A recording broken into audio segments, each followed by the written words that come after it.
When I found that little foil packet in my 73-year-old husband's coat pocket and saw the tiny hole I'd carefully made with a sewing needle 3 months earlier, I knew my revenge was complete. Gerald was about to become a father again at his age, tied forever to a mistress 35 years younger who thought she'd won the lottery, but instead got a life sentence. And the beautiful part? They both thought it was an accident. My name is Dorothy, and I've been married to Gerald for 42 years. Or I was, until everything fell apart in the most spectacular way possible. People always said we had the perfect marriage. Gerald was successful, running his own law firm with offices in 3 cities. I was the devoted wife who raised our 2 children, hosted dinner parties for his clients, and stood by his side at every charity gala and business function. We lived in a house worth more than most people make in a lifetime, drove cars that cost more than college tuitions, vacationed in places where the sheets had thread counts higher than some people's annual salaries. But money doesn't buy loyalty. Success doesn't guarantee faithfulness. And 42 years of marriage doesn't mean a damn thing when your husband decides he deserves something younger, tighter, and more impressed by his wealth than the woman who helped him build it all. I should have seen the signs earlier, but when you've been with someone for 4 decades, you develop blind spots. You explain away the late nights as big cases. You rationalize the new cologne as a midlife crisis. You ignore the way he guards his phone like it contains nuclear codes because surely, the man you've loved for most of your life wouldn't be that much of a cliché. The changes started about 2 years ago, subtle at first. Gerald joined a gym, which at 71 seemed healthy enough. He started dyeing his hair, claimed the gray made him look weak in the courtroom. He bought new suits, Italian ones that cost more than our first car. He said image mattered in his business, that younger lawyers were nipping at his heels, and he needed to show them he wasn't ready to be put out to pasture. I supported him like I always did. Told him he looked handsome, that the hair dye took years off his appearance, that the suits made him look distinguished. What else do you say to the man you've shared your entire adult life with? You don't accuse him of having an affair just because he suddenly cares about his appearance after decades of not giving a damn. Then came the weekend conferences that hadn't existed before. Legal symposiums in Miami, client meetings in Vegas, partnership negotiations in New York. Always someplace warm or exciting. Never the boring Midwestern cities where legal conferences actually happen. He'd leave Friday morning, return Sunday night, tired but somehow energized in a way that had nothing to do with discussing tort reform or contract law. His phone became surgically attached to his hand. He'd take it to the bathroom, sleep with it under his pillow, panic if he couldn't find it for 30 seconds. When it buzzed, he'd glance at it and smile, a private little smile that had nothing to do with me. He started working late again, something he hadn't done since building his practice 30 years ago. The office needed him, he said. Big cases, important clients, legacy-building work that couldn't wait. I believed him because the alternative was too painful to consider. This was Gerald, the man who'd held my hand through 2 miscarriages before we had our children. The man who'd slept in a hospital chair for a week when I had cancer 15 years ago. The man who still brought me coffee in bed every Sunday morning, who knew I liked it with 2 sugars and just a splash of cream. That man wouldn't cheat. That man wouldn't throw away 4 decades for some office romance. But then came the credit card statements with charges for restaurants I'd never been to, always for 2 people. Always on nights he was supposedly working late. There were flowers delivered, but not to our house. Hotel charges in our own city, which made no sense unless you understood exactly what they meant. Jewelry purchases that never appeared on my wrists or around my neck. Still, I said nothing. Maybe I was a coward. Maybe I was in denial. Maybe after 42 years, I just didn't want to know. Ignorance isn't exactly bliss, but it's better than confirmation that your entire life has been a lie. The truth came out on a Thursday. Gerald had left for another conference, this time in San Diego. Important client, couldn't be rescheduled, would be back Monday. He'd kissed my cheek at the door, distracted, already mentally wherever he was really going. I'd waved goodbye like the good wife I'd always been, then went back to my coffee and crossword puzzle. But he'd forgotten his reading glasses. The ones he needed for everything now that his eyes had joined the rest of his body in admitting he was past 70. I knew he'd realize it at the airport, knew he'd be frustrated without them. So I did what any good wife would do. I drove to his office to get his spare pair from his desk. His secretary wasn't there, probably at lunch. Gerald's door was unlocked because why would he lock it? He was in San Diego, after all. I went to his desk, opened the drawer where he kept his spare glasses, and that's when I saw it. A phone I didn't recognize. Not his work phone, not his personal phone, but a third phone. A secret phone. My hands shook as I picked it up. It wasn't even password protected, the arrogant bastard. The screen lit up with dozens of text messages, all from someone named Brittany. Even her name was a cliché. 25 years old if the photos were accurate, blonde in that bottle way that looks natural until you see the roots, wearing clothes that showed everything God gave her and everything her plastic surgeon had added. The messages were explicit. I won't repeat them because there's not enough wine in the world to make reliving that okay. But they painted a clear picture. This had been going on for 18 months. 18 months of lies, of conferences that weren't conferences, of working late that wasn't working. 18 months of him telling her he loved her, that she made him feel young again, that his wife was just a roommate he stayed with out of obligation. A roommate. 42 years reduced to a living arrangement. But the worst part, the part that changed everything, was a message from 2 weeks earlier. Brittany saying she thought she might be pregnant, that her period was late. Gerald's response was immediate and cold. Get rid of it. I'll pay for everything. We agreed this was just fun. Don't ruin it by getting serious. She'd responded that it was a false alarm, but the conversation continued. Gerald making it crystal clear that he had no intention of leaving me, no intention of starting a new family, no intention of doing anything, but using her for sex until he got bored or she aged out of his interest. He actually used those words. Aged out. Like she was a child actor who'd gotten too tall for the role. I sat in his office for 3 hours, reading every message, looking at every photo, watching short videos that made me physically sick. My marriage wasn't just over. It had been over for 18 months, and I was the only one who didn't know it. Or maybe I'd known and just refused to see it. Either way, I was done being the fool. But I wasn't going to make it easy for him. I wasn't going to be the discarded wife who goes quietly, who accepts the divorce settlement and disappears into obscurity while he plays house with his child bride.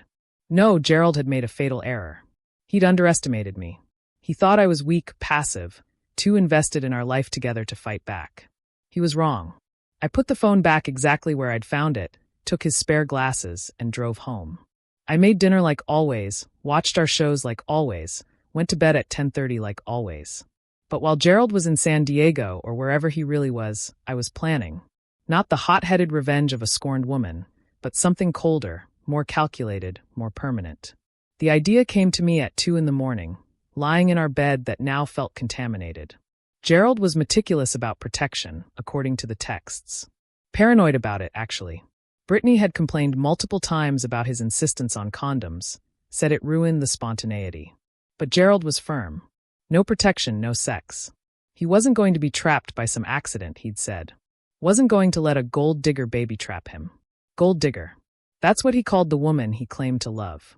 But what if there was an accident? What if the protection he relied on failed? What if the young mistress he was so careful not to impregnate suddenly found herself carrying his child?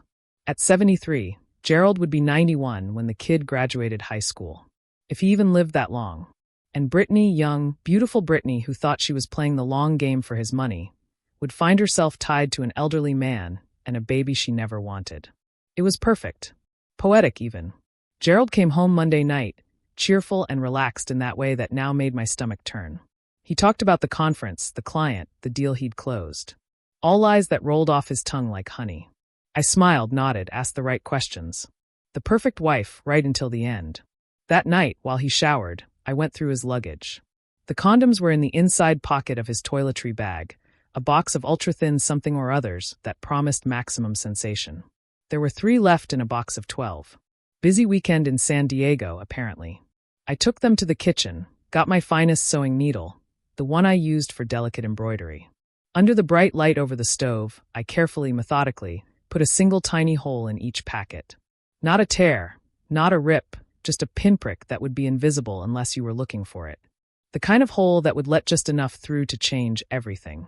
I put them back exactly where I'd found them, then went to pour myself a very large glass of wine. My hands were perfectly steady. My conscience was perfectly clear. Gerald wanted to play games? Fine. But he'd forgotten that I'd been watching him play for 42 years. I knew all his moves, all his strategies, all his weaknesses. And I knew how to win.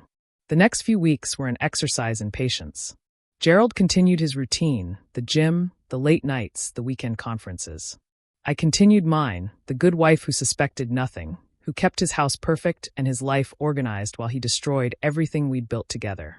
But now I was counting days on the calendar, tracking Brittany's cycle based on complaints in her texts about cramps and feeling bloated. Young women share everything in texts, every detail of their bodies and lives. It made my job easier. The conference in Chicago was 3 weeks after I'd doctored the condoms. Gerald was particularly excited about this one, said it was a big opportunity, could lead to a major expansion of the firm. I kissed him goodbye at the door, told him I was proud of him, that I'd miss him. All true in ways he'd never understand. I was proud of what I'd done, and I would miss the man I'd thought he was. He came back from Chicago in a good mood, which told me everything I needed to know. The deed was done. Now it was just a matter of time. Brittany's first missed period didn't cause much alarm, according to the texts I read when Gerald was in the shower. She was stressed at work, she said. It happened sometimes.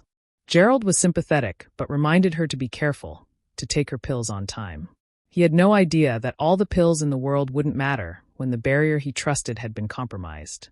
The second missed period, 6 weeks after Chicago, caused more concern. Brittany wanted to take a pregnancy test, just to be sure.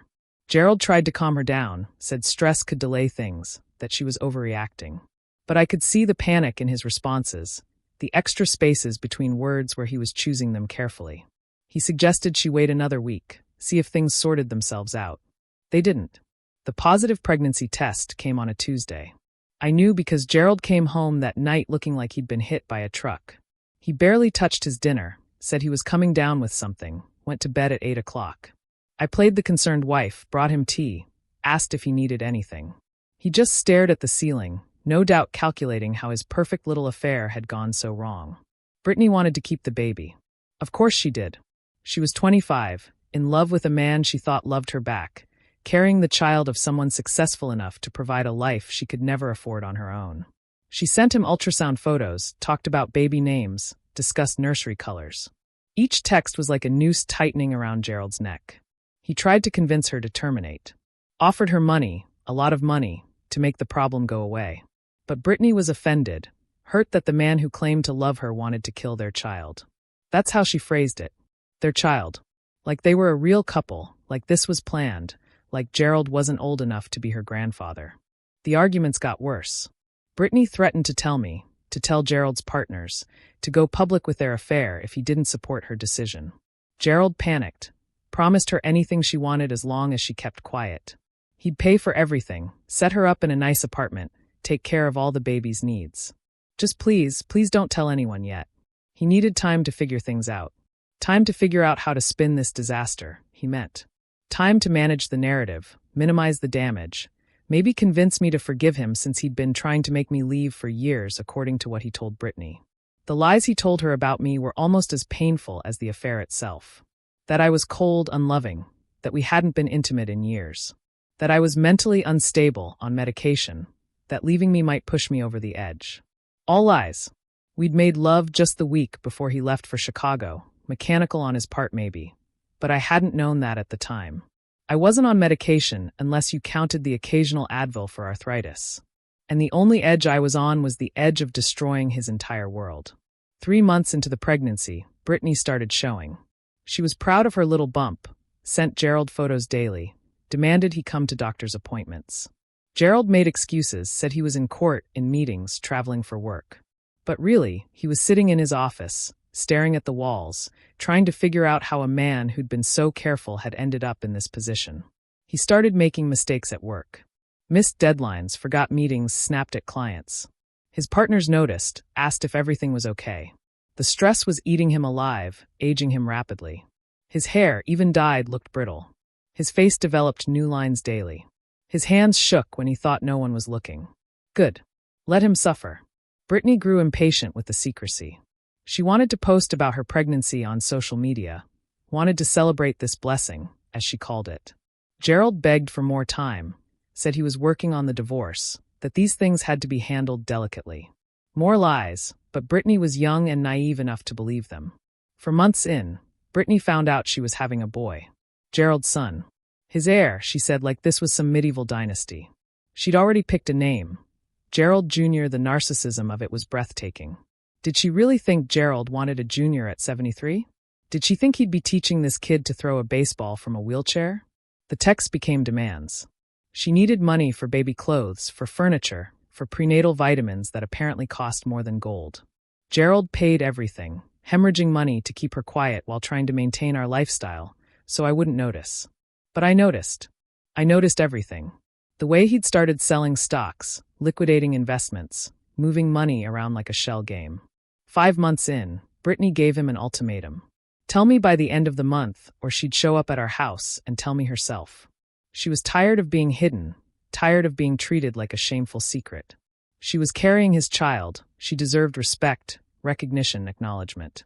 All reasonable demands if you ignored the fact that she was sleeping with a married man old enough to be her grandfather. Gerald cracked. Came home on a Friday night, poured himself 3 fingers of scotch, and sat me down in the living room. He had something to tell me, he said. Something difficult. Something that would change everything. I played my part perfectly. The shocked wife, the betrayed partner, the woman whose world was crumbling. I cried real tears, though they were more for the 42 years I'd wasted than for the loss of the man sitting across from me. I asked all the expected questions. How long? Who is she? Do you love her? And the big one, is she pregnant? The way his face crumbled when I asked that last question was worth every second of the past 5 months. He hadn't planned to tell me about the pregnancy yet, wanted to ease me into the affair first, then drop that bomb later. But I'd forced his hand, and watching him scramble to explain how his carefully controlled affair had resulted in an accidental pregnancy was better than anything I could have scripted. She's young, he said, as if that explained everything. These things happen, he said, as if conception was like catching a cold. He'd been careful, he insisted, but sometimes protection fails. The irony of him explaining contraceptive failure to the woman who'd caused it was almost too delicious. I asked what he planned to do. He said he didn't know, that he was figuring it out, that he never meant for this to happen. The baby was due in 4 months, and he had no plan beyond paying Brittany to keep quiet. Some brilliant legal mind he turned out to be. I told him to get out. Not dramatically, not with thrown dishes or screamed accusations. Just a quiet, firm request to pack a bag and leave. He could stay with Brittany, I said, since she was carrying his child. Since she was his future now. The relief on his face when I didn't immediately call a divorce lawyer was insulting. Did he think I'd make this easy for him? He moved in with Brittany that night. She was thrilled, according to the texts she sent him that I still had access to through his secret phone he'd forgotten in his office. Finally, they could be together openly. Finally, they could prepare for their baby properly. Finally, their real life could begin. That real life lasted exactly 1 week before reality set in. Brittany, it turned out, had expectations. She wanted Gerald to take her to dinner at the places he'd taken his clients. She wanted to meet his friends, be introduced as his girlfriend, soon-to-be fiancée once the divorce was final. She wanted him to be excited about the baby, to help decorate the nursery, to go to Lama's classes. Gerald wanted none of those things. He wanted to hide in her apartment, order takeout, pretend the pregnancy wasn't happening. He was 73 years old. He didn't want to be seen in public with a pregnant 25-year-old. He didn't want to explain to his partners why he'd blown up his life for someone younger than his own children. He didn't want to go to baby stores and pretend to care about crib safety ratings. The fight started immediately. Brittany accused him of being ashamed of her, of the baby. Gerald tried to explain that it was complicated, that he needed time to adjust. But Brittany was hormonal, emotional, and had given up everything for him. She'd alienated friends who'd warned her about dating a married man. She'd lost her job when the morning sickness made her too unreliable. She'd burned every bridge for a man who now seemed to regret everything. 2 weeks after he moved in, Gerald tried to come home. Showed up at the door with flowers, the expensive kind from the boutique downtown. Said he'd made a mistake, that we could work through this, that 42 years meant something. The baby? We could handle that quietly, he said. Financial support, limited involvement. Brittany would understand eventually. I laughed. Actually laughed in his face. Did he really think he could put that genie back in the bottle? Did he think Brittany would just accept monthly checks and disappear? Did he think I was stupid enough to take him back after he'd humiliated me so thoroughly? I told him about the texts, about knowing everything for months. Told him I'd already filed for divorce, that my lawyer, a shark who specialized in high-net-worth divorces, was going to take him for everything. Half of everything he'd built, plus alimony that would make his eyes bleed. And the best part? He'd have to pay child support for the next 18 years on top of it all. The math was beautiful. Half his assets to me, monthly alimony payments, child support for Gerald Jr., plus Brittany's demands for housing, medical care, baby supplies. At 73, Gerald was looking at working until he died just to keep up with the financial obligations he'd created with one poorly protected weekend in Chicago. He begged. Actually got on his knees in our doorway and begged. Said he'd sign anything, give me whatever I wanted, if I'd just take him back. The great Gerald Morrison, terror of the courtroom, reduced to a sobbing old man on his knees because his mistress was having his baby and his wife wouldn't save him from his own stupidity. I shut the door in his face. Brittany was furious when she found out he'd tried to come back to me. The texts were spectacular, full of rage and hurt and threats. How dare he try to abandon her when she was carrying his child? How dare he treat her like she was disposable? She'd given up everything for him, believed his promises, loved him completely. And now he wanted to crawl back to his old wife? She started making demands. Not requests, not suggestions, but demands. She wanted a house, not an apartment. She wanted a new car, something safe for the baby. She wanted a monthly allowance that would let her be a stay-at-home mom. She wanted Gerald to publicly acknowledge the baby, to be listed on the birth certificate, to stop hiding her like she was something shameful. Gerald tried to negotiate, tried to use his legal skills to manage her expectations. But Brittany had something he didn't: leverage. She was carrying his child, a child that would exist whether he liked it or not. A child that would have his DNA, his name if she chose, his legal right to support. And she was young enough to wait him out, to know that eventually, the money would come either through compliance or through court orders. The social fallout was immediate and brutal once word got out. And word always gets out, especially when the mistress starts showing up at the country club, belly prominently displayed, asking to be added to Gerald's membership. His partners were horrified, not at the affair itself, but at the stupidity of it. Getting a girl young enough to be his granddaughter pregnant? At his age? It wasn't just a scandal. It was a joke. Clients started pulling their business, uncomfortable with the drama, who wanted their legal matters handled by a man who couldn't even manage his own affairs. The younger lawyers in the firm smelled blood in the water, started positioning themselves to take over Gerald's cases. The empire he'd spent 40 years building crumbled in a matter of months. His friends, the men he'd golfed with for decades, were even worse. They laughed behind his back, made jokes about Viagra and nursing homes with nurseries attached. Their wives, my former friends, were split between pitying me and being secretly grateful it hadn't happened to them. The dinner invitations dried up. The charity boards asked him to step down. The country club suggested he might be more comfortable elsewhere. 6 months pregnant, Brittany decided she wanted a baby shower. A proper one, with games and gifts and all her friends celebrating the blessing of Gerald Jr., she sent Gerald an invitation list with over 100 names, a venue suggestion that cost more than most people's weddings, and a registry that included a $5,000 stroller because apparently regular strollers weren't good enough for Gerald Morrison's son. Gerald tried to explain that he couldn't afford it, that the divorce was costing him everything, that he needed to be conservative with money. Brittany didn't care. He'd promised to take care of her and the baby. This was taking care of them. If he couldn't provide the life he'd promised, maybe she needed to reconsider their arrangement. Maybe she needed a lawyer of her own.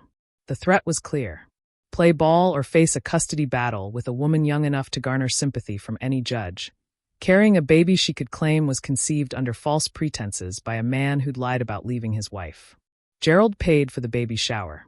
I heard about it from everyone, of course. How Brittany had worn a designer maternity dress that emphasized every curve. How she'd cried during the gift opening, hormonal and overwhelmed. How she'd made a speech about Gerald being the love of her life. How age was just a number. How their baby was proof that true love conquered all. The photos on social media were excruciating in their tone deafness. Gerald wasn't in any of the photos. He'd paid for everything but couldn't bring himself to attend, to sit there while 20-something-year-old girls giggled about him being a dad at 73. Brittany was furious, accused him of abandoning her again, of being ashamed of their love, their child. The fight lasted 3 days and ended with Gerald agreeing to couples counseling. Couples counseling. At 73. with a woman he'd only wanted for sex. The therapist, according to what I heard through the grapevine, was fascinated by their dynamic. The age gap, the power imbalance, the unexpected pregnancy that had forced a relationship neither of them had actually wanted in its current form. She suggested they work on communication, on setting realistic expectations, on preparing for the challenges of parenting with such different life experiences. Gerald sat through it all, paying $200 an hour to listen to Brittany cry about feeling unloved while he calculated how many more years he had to live and whether he'd ever be free of this nightmare. The answer was no. Even if he died tomorrow, his estate would be obligated to support the child until adulthood. He'd created a legacy all right, just not the one he'd intended. 7 months pregnant, Brittany decided she wanted to get married before the baby came. A small ceremony, nothing fancy, just making things official so Gerald Jr. would be legitimate. The fact that Gerald's divorce wasn't final didn't seem to bother her. They could have a commitment ceremony now, a legal wedding later. She'd already picked out a dress, stretch lace to accommodate her belly. Gerald's refusal triggered the biggest fight yet. Brittany accused him of never intending to marry her, of using her, of ruining her life. Which was rich, considering she'd knowingly slept with a married man.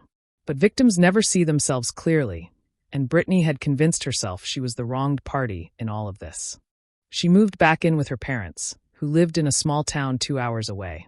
Blue-collar people who were horrified that their daughter was pregnant by a man older than her grandfather, but thrilled at the financial possibilities. They encouraged her to get everything in writing, to secure the baby's future, to make sure Gerald couldn't abandon his responsibilities. Gerald had to drive 2 hours each way for every doctor's appointment after that, because Brittany refused to come back to the city unless he proved his commitment. She wanted a ring, a real engagement ring, not some promise of future intentions.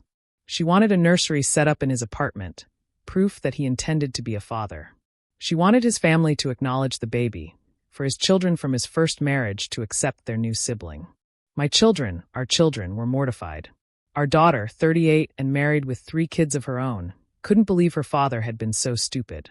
Our son, 35 and single, was disgusted that his father was having a baby with someone he might have dated himself.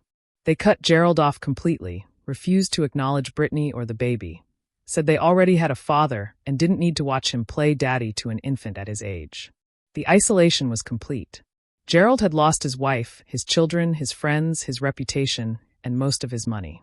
All for 18 months of sex with a woman who now held him hostage with his own DNA. The man who'd controlled everything, who'd orchestrated his life with precision, was now at the mercy of a 25-year-old's hormonal whims. 8 months pregnant, Brittany went into false labor. Gerald drove the 2 hours in a panic, arrived at the hospital to find her surrounded by her family, all of whom looked at him like he was a pedophile. Her father, a construction worker in his 50s, actually asked Gerald if he was proud of himself, if knocking up a girl young enough to be his granddaughter made him feel like a big man. The false alarm cost Gerald another $1,000 in medical bills and a night in a cheap motel because Brittany's parents wouldn't let him stay at their house. He slept alone on a lumpy mattress, 73 years old, wondering how his life had come to this. The conference in Chicago that had seemed so exciting was now the worst decision of his life. I, meanwhile, was thriving. The divorce settlement was generous, more than I'd hoped for. Gerald hadn't wanted a trial, hadn't wanted all the sordid details made public, so he'd agreed to my terms. The house was mine, free and clear. Half his retirement accounts, half his investments, half of everything we'd built together. Plus alimony that would keep me comfortable for the rest of my life. I redecorated the house, removing every trace of Gerald. Painted the walls colors he'd hated, bought furniture he would have called frivolous, turned his office into a yoga studio. I started taking classes, things I'd always wanted to try but Gerald had thought were silly. Pottery, watercolors, Italian cooking. I was 70 myself, but I felt younger than I had in years.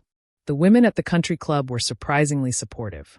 Once the initial scandal died down, they embraced me as a survivor, a woman who'd been wronged but emerged victorious.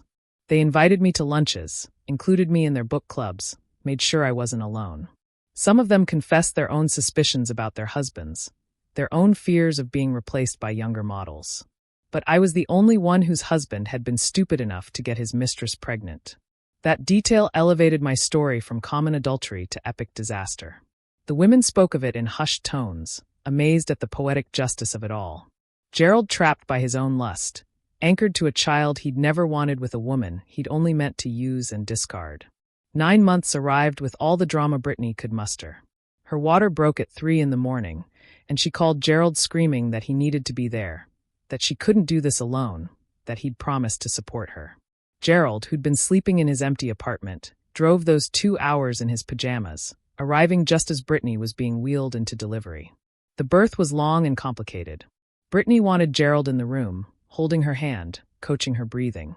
Gerald, who'd been through this twice 40 years ago, looked like he was going to pass out.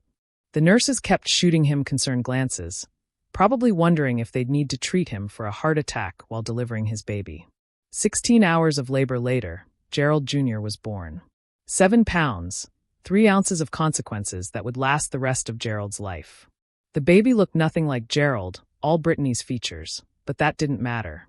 DNA doesn't lie, and Gerald had already agreed to a paternity test to shut up Brittany's parents who'd suggested maybe their daughter had other options. The test came back exactly as expected.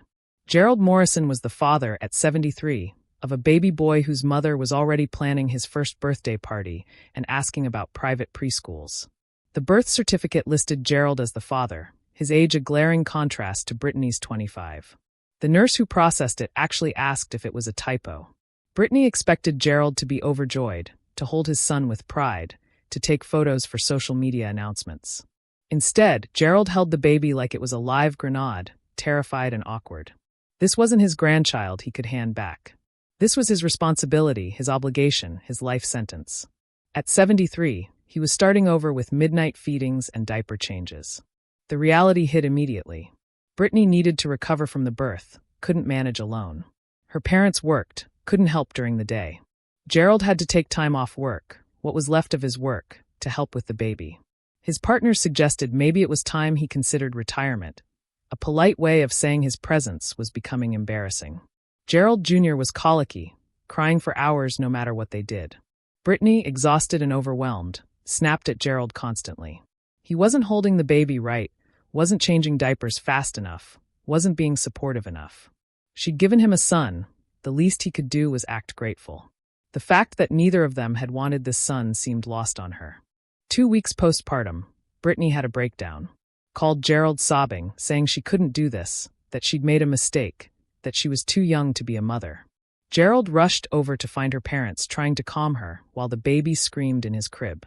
The reality of single motherhood, even with financial support, was crushing her fantasy of playing house with her older lover.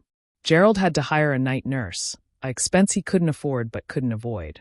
Brittany needed help, and her parents made it clear that if she couldn't cope, they'd encourage her to file for full custody with maximum support payments. The threat was clear: pay for help now or pay much more later. The night nurse cost $800 a week. The formula, because Brittany couldn't breastfeed due to stress, cost $200 a week.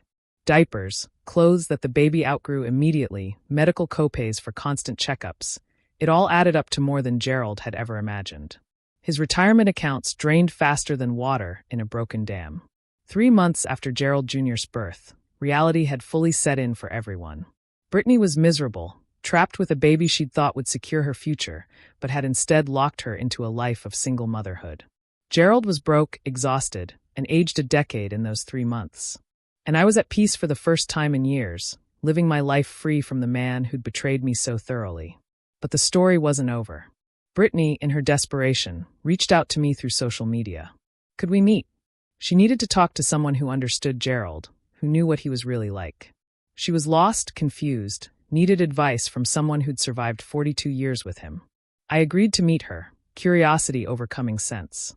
We met at a coffee shop downtown, Brittany pushing Gerald Jr. in that $5,000 stroller she'd insisted on.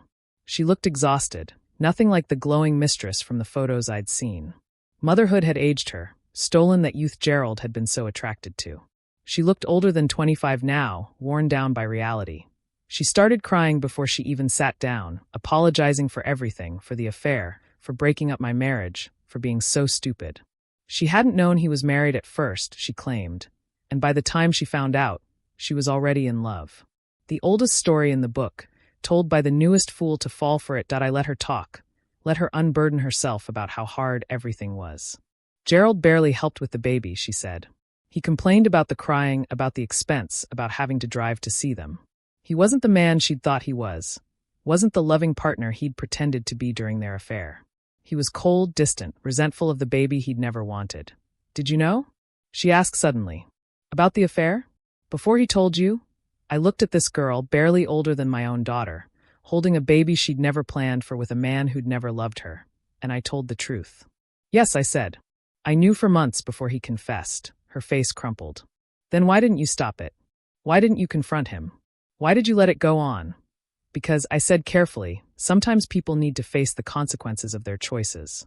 Gerald chose to cheat. You chose to sleep with a married man. I chose to let it play out. Everyone made choices, and now everyone lives with the results. She stared at me for a long moment, and I saw the exact moment she understood. Not the full truth, not the detail about the condoms, but enough.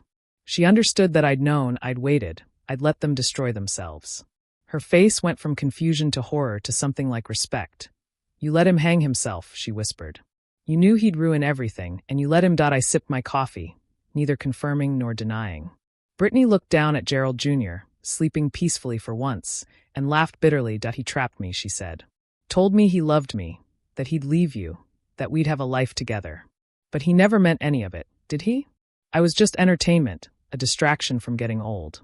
And now I'm stuck with his baby while he goes on with his life. Oh, honey, I said, and I meant it. Gerald isn't going on with anything. He's 73 years old with a newborn, no money, no reputation, no family except you and that baby. He's not living his life. He's serving a sentence, same as you.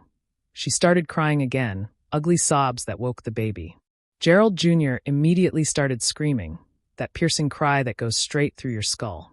Brittany tried to calm him, but she was too upset, too overwhelmed. Other customers stared, judging, wondering what kind of mother couldn't control her baby. I reached over and took Gerald Jr., this baby who existed because of my revenge. He was innocent in all of this, a pawn in adult games he'd never understand. I held him, rocked him, got him to settle. I'd raised 2 babies, I knew the tricks. Brittany watched, desperate and grateful. How did you do it? She asked. 42 years with him? How did you stand it? I thought about how to answer that. The truth was the first 30 years had been good, really good. Gerald had been a different man then, or maybe I'd just been better at not seeing who he really was. We'd built a life, raised children, been happy in the way that long marriages are happy, comfortable and familiar. He wasn't always like this, I said. Age, success, ego, they changed him. Or maybe revealed who he always was. Either way, the man you knew isn't the man I married. That man died a long time ago, that I handed Gerald Jr. back to his mother. This girl who'd thought she'd won the lottery, but had really just won a life sentence. She looked so young holding that baby, so unprepared for the reality of what the next 18 years would hold. What am I going to do? She asked, more to herself than to me. I can't raise a baby alone. My parents help, but they're angry, disappointed. My friends think I'm an idiot for keeping it. And Gerald. Gerald hates us both. I could have been cruel. Could have told her she'd made her bed and now had to lie in it. But looking at her, exhausted and broken, I felt something I hadn't expected. Pity. She'd been 23 when the affair started, barely out of college, impressed by Gerald's success and sophistication. He'd targeted her precisely because she was young and naive, easy to manipulate. You'll survive, I told her. Women always do. You'll raise that baby, probably better without Gerald's involvement. You'll figure it out because you have to. And in 18 years, when Gerald Jr. is grown, you'll still be young enough to start over. Gerald will be 91 if he lives that long. The math seemed to steady her, the realization that this wasn't forever, just a very long chapter. She gathered her things, wrestling with the stroller and diaper bag while holding the baby. I didn't offer to help. Some struggles you have to manage alone. As she left, she turned back one more time. Did you do something? She asked quietly. To make this happen?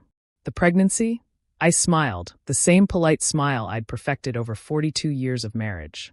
I don't know what you mean. Birth control fails sometimes. You of all people should know that now. She stared at me for another moment, then laughed, short and bitter. You're scarier than he is, she said. At least with Gerald, you know he's selfish. You hide it better.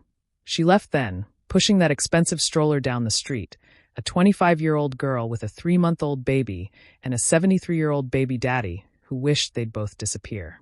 The perfect revenge, really. Everyone getting exactly what they deserved. Gerald called me that night, drunk from the sound of it. Brittany had told him about our meeting, accused him of driving her to seek comfort from his ex-wife. They'd fought. She'd threatened to take the baby and disappear, make him fight for visitation. The idea of custody battles at his age had driven him to the bottle. "You did this," he slurred. "Somehow you did this." "Did what?" I asked innocently. "Had an 18-month affair? Got a girl pregnant? Destroyed our marriage?" "That was all you, Gerald. The condoms," he said. "They were fine, I checked them, they were fine. But they failed." "How did they fail?" The silence stretched between us. I could tell him, confess to the pinpricks that had changed everything. But what would be the point? He couldn't prove anything, and the damage was done. Gerald Jr. existed, Brittany had her hooks in deep, and Gerald's life was effectively over.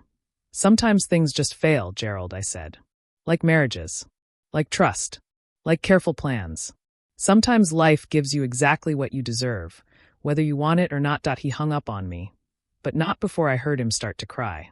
The great Gerald Morrison, reduced to drunk dialing his ex-wife while his baby mama threatened to make his life even more miserable than it already was. The next year was a spectacular decline. Gerald tried to maintain some dignity, showing up for birthday parties and holidays with gifts for Gerald Jr., pretending to be the involved father. But everyone could see the truth. He was going through the motions, a man in his 70s playing a role he'd never wanted. Brittany, for her part, became increasingly bitter. The reality of single motherhood, even with financial support, was nothing like she'd imagined. She'd thought Gerald's money would mean nannies and help and freedom. But Gerald's money was running out, consumed by the divorce settlement, alimony, child support, and basic living expenses. There was no extra for the lifestyle she'd dreamed of. She started dating when Gerald Jr. was 6 months old, trying to find someone else to save her.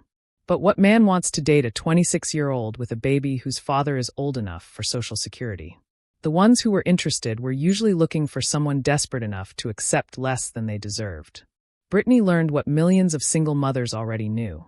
The dating pool shrinks to a puddle when you have another man's child. Gerald had to sell his apartment when Gerald Jr. was 8 months old. Couldn't afford it anymore, not with all his obligations.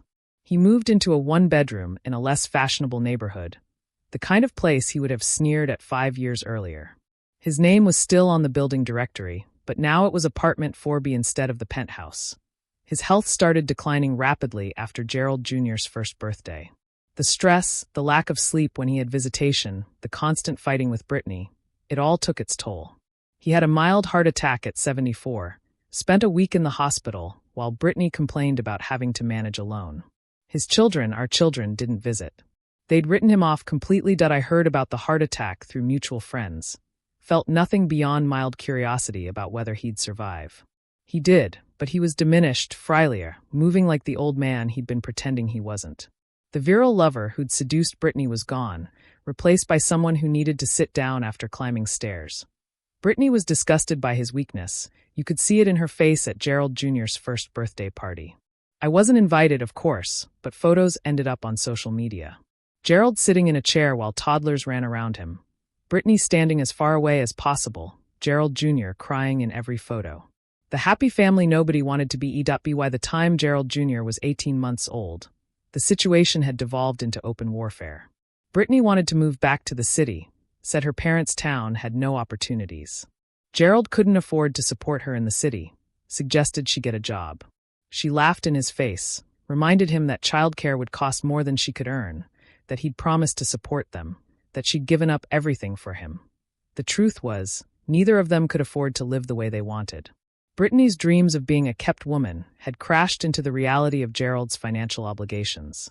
Gerald's plans for a comfortable retirement had been destroyed by a baby he'd never wanted with a woman he'd only meant to use temporarily.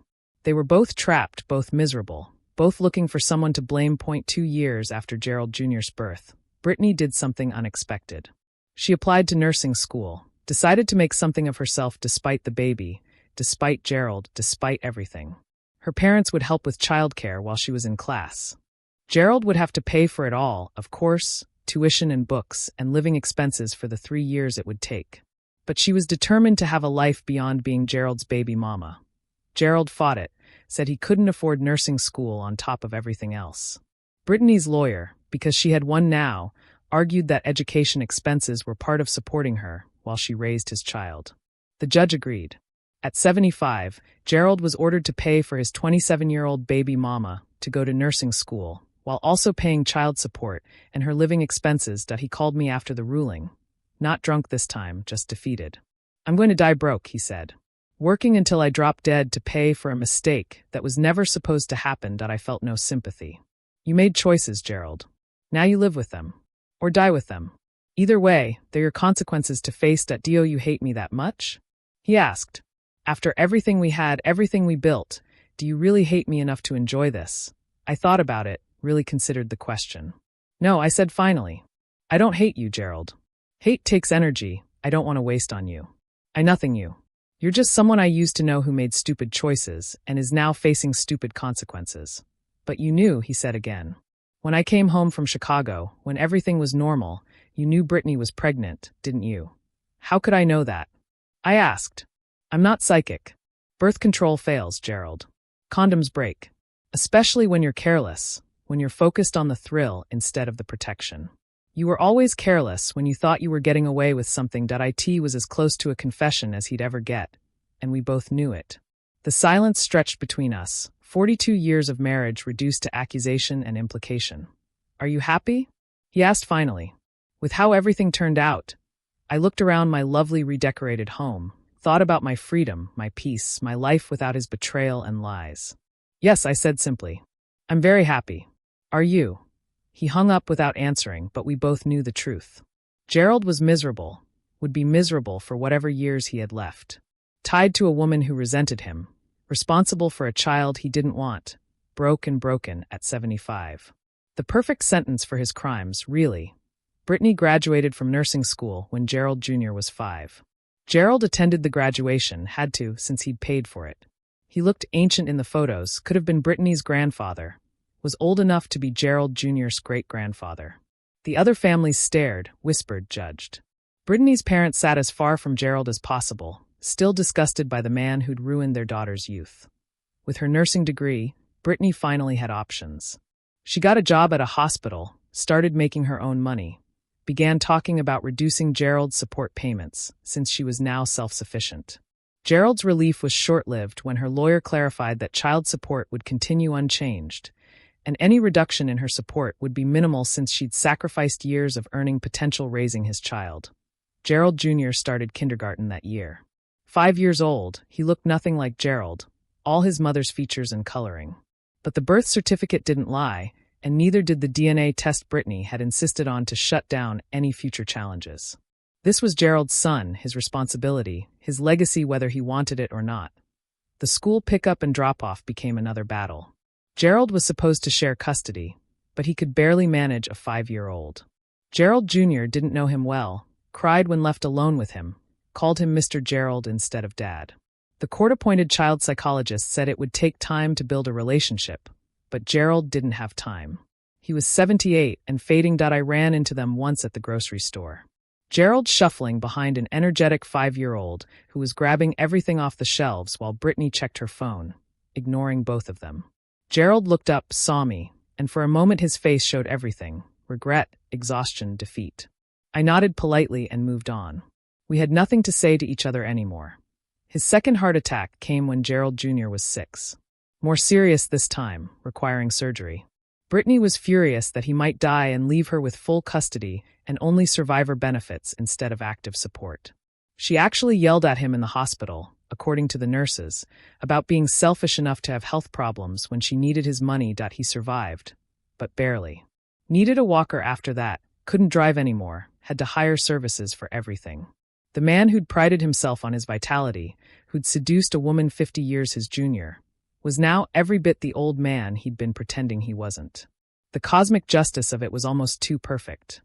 Brittany started bringing boyfriends around when Gerald Jr. was 7.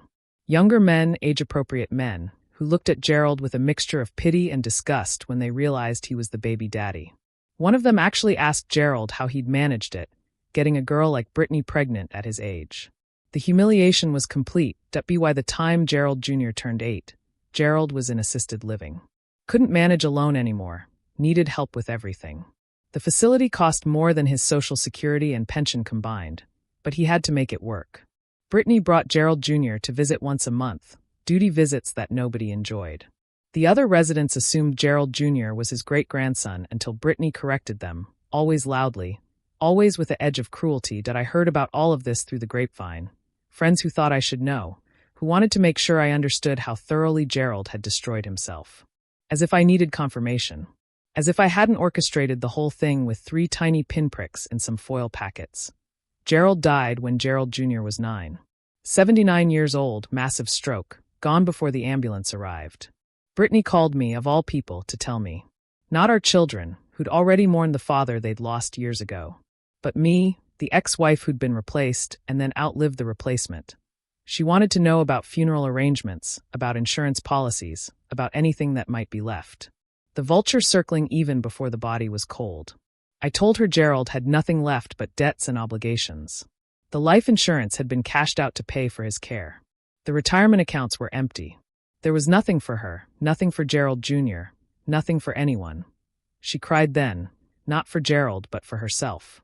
9 years of struggle, of single motherhood, of fighting for every penny, and now even that was over.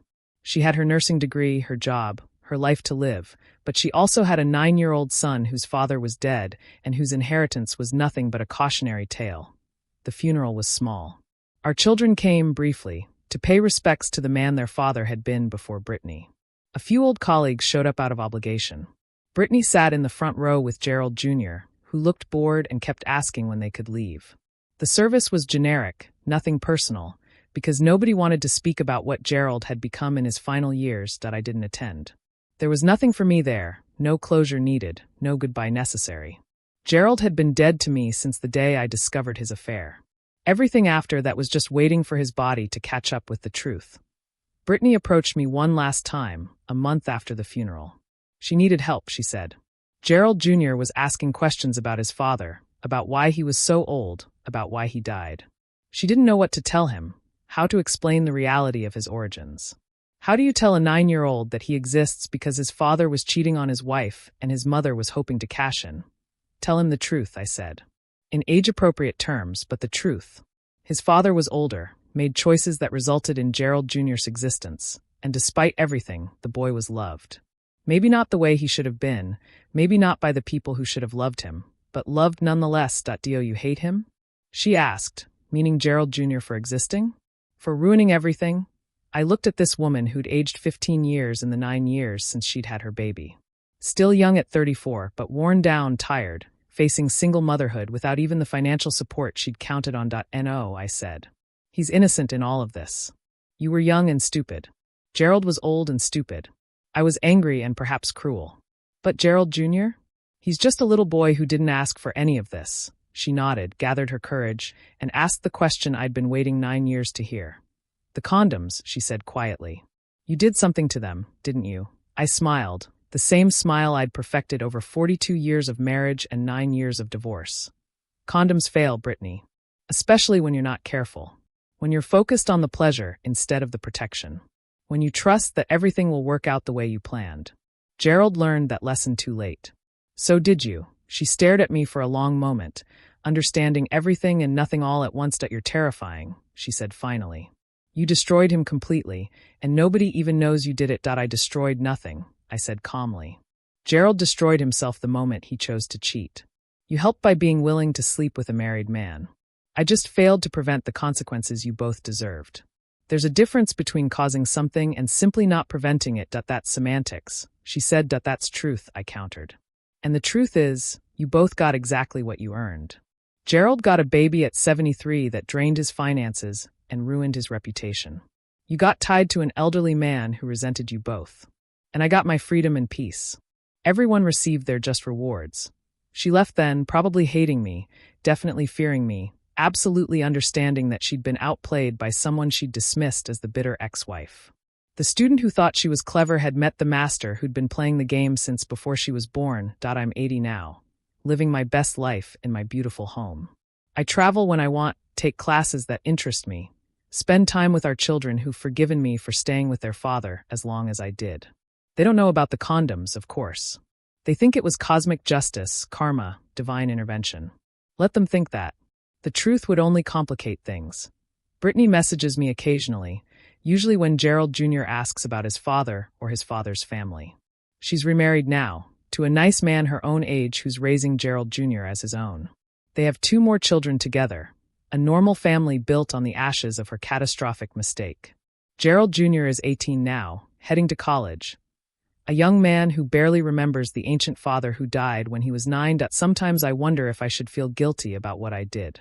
3 tiny holes that destroyed 3 lives, or saved 1 and served justice to 2, depending on how you look at it. But guilt requires regret, and I regret nothing. Gerald chose to cheat. Brittany chose to be the other woman. I chose to let nature, with a tiny assist, take its course. The condoms were supposed to protect them from consequences. Gerald counted on them, trusted them, believed they'd let him have his fun without paying the price. But protection only works if it's intact, and integrity matters in contraception as much as it does in marriage. One tiny breach and everything falls apart. Gerald learned that lesson at 73 when Brittany told him she was pregnant. The look on his face when he realized his careful plans had failed must have been priceless. I wish I could have seen it, that moment when he understood that his fun had become his funeral, that his mistress had become his millstone, that his protection had become his prison. But I didn't need to see it. I lived it through the aftermath, watching from a distance as Gerald's life imploded in slow motion. Every court date, every support payment, every humiliating moment of being a geriatric father was payment for those 18 months of lies and betrayal. He wanted to feel young again? Well, nothing makes you feel your age like trying to keep up with a toddler when you're 75. Brittany wanted a sugar daddy? She got one, just not the kind she'd imagined. Instead of shopping trips and fancy dinners, she got an elderly man with health problems and a dwindling bank account. Instead of being a trophy wife, she became a single mother with a nursing degree earned out of desperation. The sugar turned bitter real quick when reality set in. And me? I got exactly what I wanted. Freedom from a man who didn't value me, justice for the betrayal, and the satisfaction of knowing that I'd won the game neither of them knew we were playing. They thought they were so clever, sneaking around, keeping their secret. But I was cleverer, turning their own weapon against them. 3 tiny holes. That's all it took. 3 microscopic punctures that changed everything. Gerald died broken, tied to a child he never wanted. Brittany spent 9 years struggling with single motherhood before finally finding stability.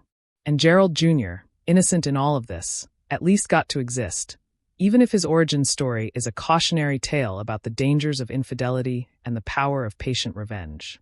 Would I do it again? In a heartbeat. Not because I'm cruel, but because I'm just.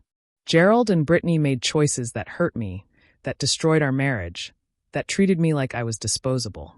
They deserved consequences, and I made sure they got them. Not through confrontation or divorce court drama, but through their own actions turned against them. The beauty of it was that they did it to themselves. I didn't force Gerald to sleep with Brittany. I didn't force him to use those particular condoms on that particular weekend. I didn't force Brittany to keep the baby. They made every choice that led to their downfall. All I did was ensure that one of those choices had the consequences it always should have had. Protection failed. That's what Gerald told people when they asked how he'd been so careless. The condoms failed, a 1 in a million chance, an act of God or bad luck. He never suspected, never imagined that his careful protection had been sabotaged by the wife he'd betrayed. He went to his grave thinking it was an accident, a cruel twist of fate that turned his affair into a life sentence. But it wasn't fate. It was me, standing in my kitchen at 2 in the morning with a sewing needle and a steady hand, deciding that if Gerald wanted to play Russian roulette with our marriage, I'd make sure the gun was loaded. 3 tiny holes that looked like nothing but changed everything. 3 small punctures that punctured his entire life. The message is simple, really. If you're going to cheat, if you're going to betray someone who's stood by you for decades, if you're going to throw away a lifetime of love for some temporary thrill, you better make sure your protection is foolproof. Because sometimes the person you're betraying is smarter than you think, more patient than you know, and more capable of revenge than you ever imagined. Gerald thought he was protected. He thought those condoms would let him have his cake and eat it too, would let him enjoy his young mistress without consequences. He thought wrong. Protection is only as good as its integrity, and I made sure his had none. 3 tiny holes, invisible to the naked eye, but big enough to let through the one thing that would destroy him, Responsibility he couldn't escape. A baby at 73. His mistress furious because the fun turned into forever. His ex-wife living her best life while he died broke and bitter. All because of 3 tiny holes made by a woman he'd underestimated, a woman he'd called a roommate, a woman he'd thought was too passive to fight back. I wasn't passive. I was patient. There's a difference. Passive accepts. Patient waits for the perfect moment to strike. And when that moment came, when those condoms presented themselves, when the opportunity for perfect revenge appeared, I took it with the precision of a surgeon and the satisfaction of a woman who'd been wronged but refused to be a victim. Gerald's gone now, but his story lives on as a warning. Brittany's moved on, but she'll never forget the price she paid for thinking she could steal another woman's husband without consequences. And Gerald Jr., innocent in all of this, will grow up knowing his father was a cautionary tale about the dangers of infidelity and the power of a woman scorned. As for me, I'm at peace. Not because I'm vindictive, but because I'm vindicated. I didn't let Gerald's betrayal define me or destroy me. I turned it into an opportunity for the most elegant revenge possible, letting him destroy himself with his own choices, with just a tiny assist from 3 small holes that changed everything.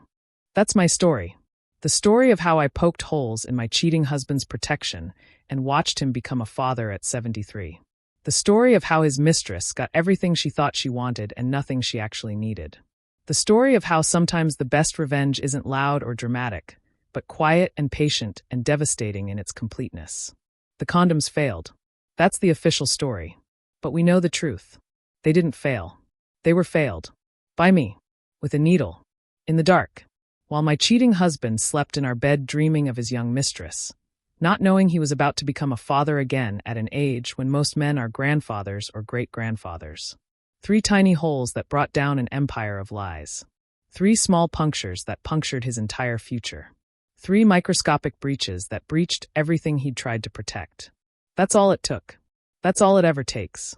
One person willing to fight back in a way nobody expects, turning the enemy's weapons against them, using their own protection to ensure their destruction. Gerald thought he was protected. Brittany thought she was winning. They were both wrong. The only protection that matters is integrity, and once that's compromised, everything falls apart. Gerald learned that lesson too late. Brittany learned it too young, and I learned it just in time to use it against them both. 3 tiny holes. That's my legacy. 3 small punctures that changed 3 lives forever. And honestly, I'd do it again without hesitation. Because when someone betrays you that completely, when they throw away decades of love for months of lust, when they treat you like you're disposable, you have 2 choices. Be a victim or be victorious. I chose victorious, with a sewing needle, and 3 tiny, perfect, devastating holes.